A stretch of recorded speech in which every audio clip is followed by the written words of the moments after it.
Solapur civil रुग्णालयाच्या प्रसूती विभागात मुलाला जन्म दिल्यानंतर त्याला रुग्णालयातच सोडून आई वडील पळून गेल्याची धक्कादायक घटना समोर आली आहे।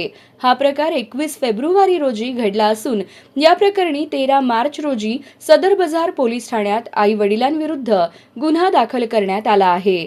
दुर्गा नागेश राऊळे आणि नागेश राऊळे राहणार हुमनाबाद जिल्हा बिदर अशी गुन्हा दाखल झालेल्या आई वडिलांची नावे आहेत।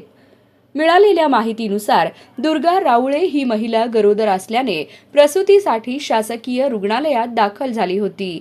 20 फेब्रुवारी 2026 रोजी तिने मुलाला जन्म दिला। त्यावेळी तिच्यासोबत पती नागेश राऊळेही उपस्थित होता।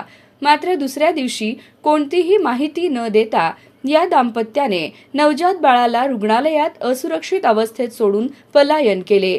काही वेळ बाळ एकटेच होते। नंतर ते रडू लागल्याने तेथील कर्मचाऱ्यांच्या लक्षात हा प्रकार आला।